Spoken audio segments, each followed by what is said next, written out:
Hi guys, I am Shubhangini Dubey and today we are going to discuss Approach 365 Daily Current Affairs and it is the morning dose for October 2019. Source is The Hindu, PIB and some miscellaneous quotes.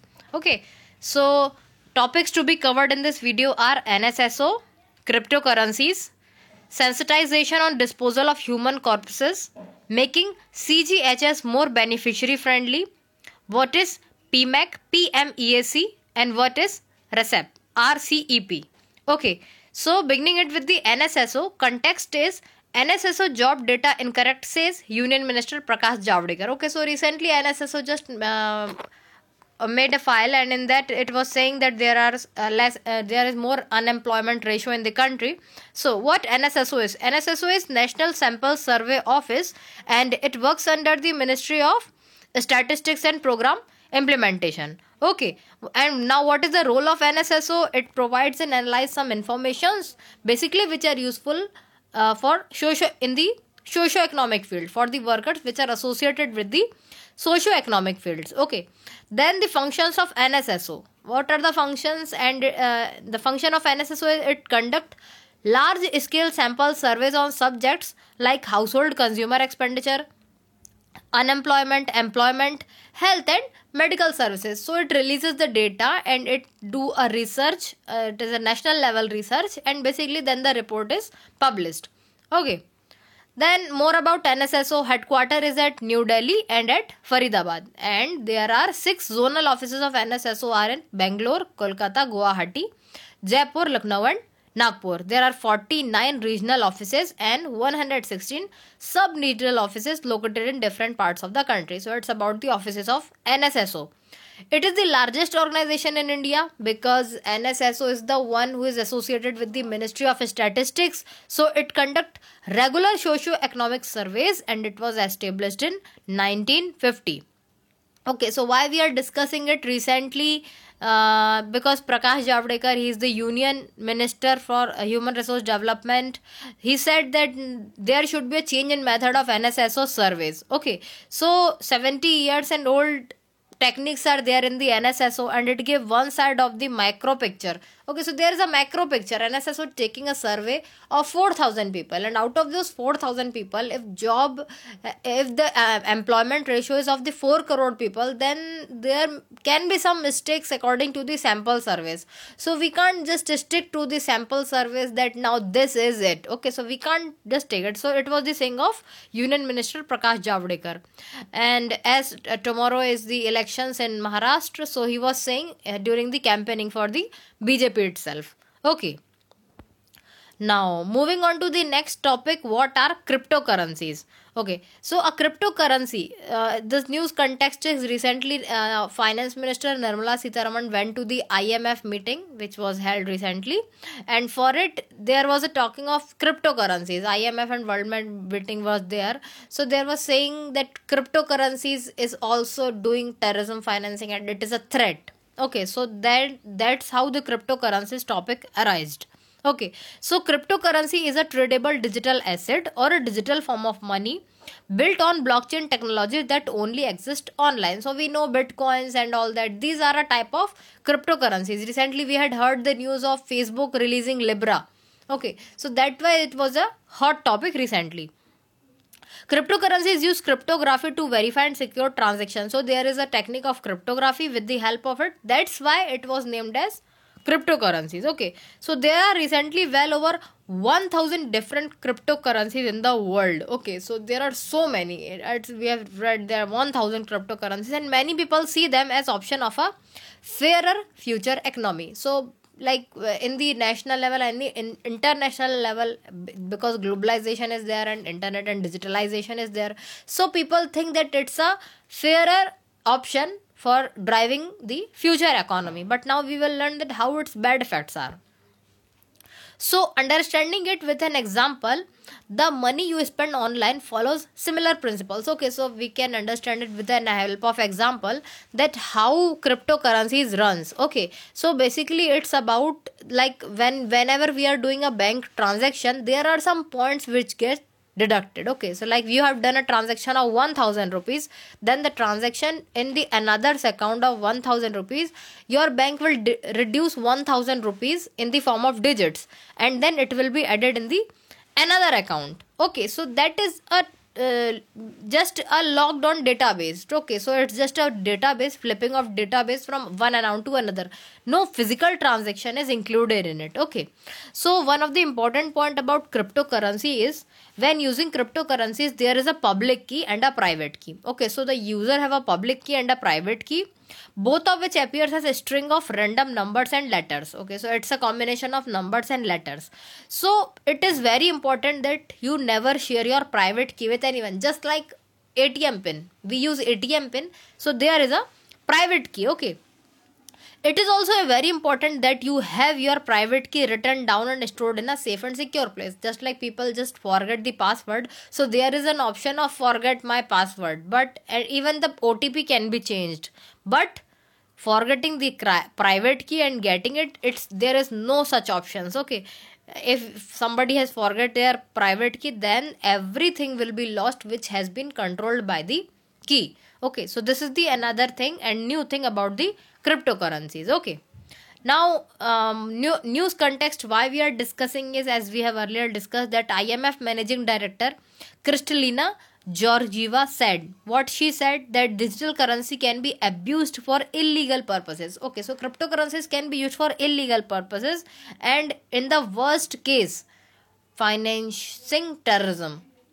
It will increase the financial terrorism, because cryptocurrencies are like bitcoins. See, there are so if we are going to make it converted into the rupees, then one bitcoin is of lakh rupees. Okay, so it's like it's so costly. Okay, so it's very easy for the terrorism group to terrorism groups and to finance the terrorism. Okay, so this was discussed. Okay, and recently it was also because Facebook proposed virtual currency Libra, and it was a buzzword during the annual meeting of the International Monetary Fund and the World Bank. Okay, so there our finance minister and Nirmala Sitharaman said that we have to understand it. And recently, Reserve Bank governor also spoke about cryptocurrencies in one of the interviews. And later on, the RBI has banned the use of cryptocurrencies in India. See, in India, it is banned. So this is an important point to keep in mind, that in India, cryptocurrencies are no more there and it is banned. Moving on to the next topic, sensitization on disposal of human corpses. Okay, so basically the dead bodies, so how it should be disposed.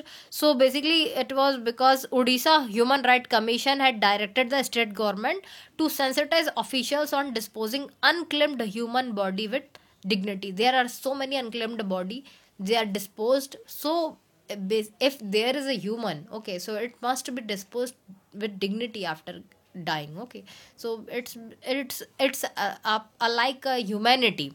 Okay, so why this guideline was prepared is because there was a case of Dhana Manji. You have heard the news earlier that tribal man carried his wife's body on shoulder for approx 12 kilometers, and after that it Odisha Human Rights Commission just ordered to have the sensitization on disposal of human corpses. Okay, rather than dumping here and there, it must be fired or burnt or uh, whatever which can be done with that body, it should be with the dignity. Okay, then moving on to the next topic, making CGHS more beneficiary friendly. Okay, so what is CGHS? CGHS is Central Government Health Scheme. It provides comprehensive healthcare facilities for the central government employees. Okay, so it's a obviously Central Government Health Scheme. The name already describes it, and pensioners are also the beneficiaries, and their dependents residing in the CGHS covered cities. Okay, so even the dependents. So basically, it's for the central government employees. The medical facilities are provided through wellness centers. Wellness center provide the medical facilities, and previously it was referred to as CGHS dispensaries. So earlier it was CGHS dispensaries. Now it's referred to as wellness center. So it's irrespective of the pathology, it's allopathic, ayurvedic, Unani, yoga.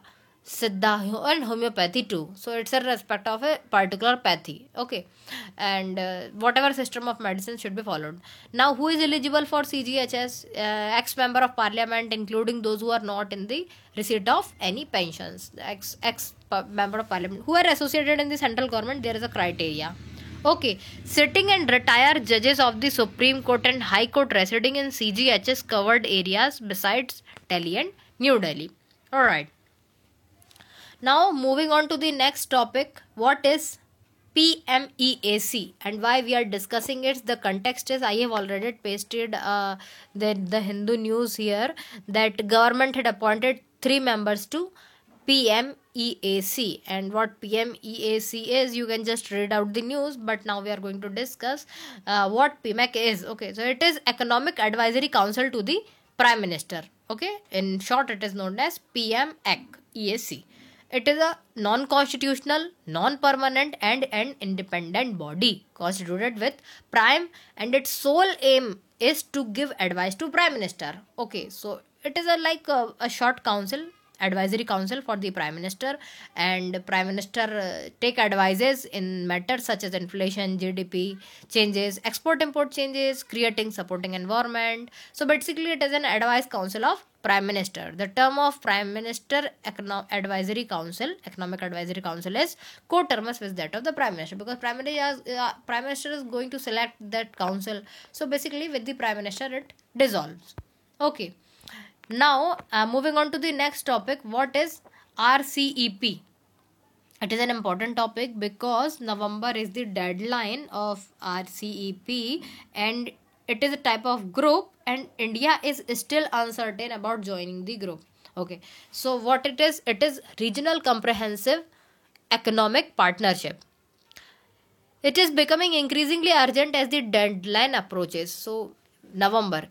As of now, only 10 days are left to complete in the completion of October, and then November will be there. So the recap countries are expected to finalize in November 2019. Okay, in November 2019, whatever countries want to participate in the RCEP group, they have to finalize it, but India is still uncertain about it. Okay, the finance ministerial meeting prior to that concluded recently, but with no final agreement in place. As of now, no final agreement term in place. The leader summit, in which Prime Minister Narendra Modi is taking part, will be held on November 4 in Bangkok, Thailand. Okay, so the summit will be held, in which Honorable Prime Minister Narendra Modi will be attending the event, but there is still an uncertainty. See, just 14 to 15 days left, but we don't know that whether we are joining the group or not. Now more about RCEP. It is finalized, the recap trade grouping will be one of the world's biggest free trade pact, as it includes the 10 association of Southeast Asian nation, then ASEAN, as well as India, China, Australia, New Zealand, Japan and Korea. Okay, so majorly developing and already developed economies are going to take part in it. Okay, so it will be a biggest free trade pact. Recap. Once again, I am repeating, it's Regional Comprehensive Economic Partnership. Okay, these 16 nations account for a little less than half of the world population. Little less, not just 50%, maybe 45 to 46 or 48%. And about a third of the world's GDP. It's huge. The third of the world GDP will be covered with these economies. Okay, trade between the 16 countries also makes up a little more than a quarter of global trade. The trade will happen in the 16 countries, and talks on finalizing RCEP began all the way back in 2012. It began in 2012 and it's 2019, and in November it's going to be finalized, but it has not been concluded till now. It's been 7 to 8 years now.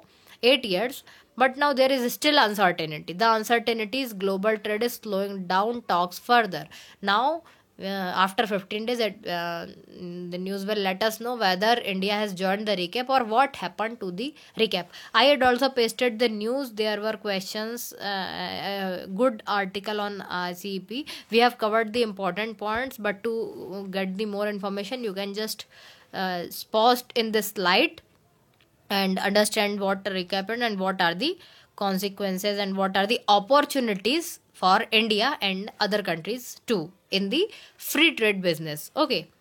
So this was today's course, and the course name is Approach 365. We cover daily current affairs. You can enroll it for the notes and mock test too at www.pluspremesh.in.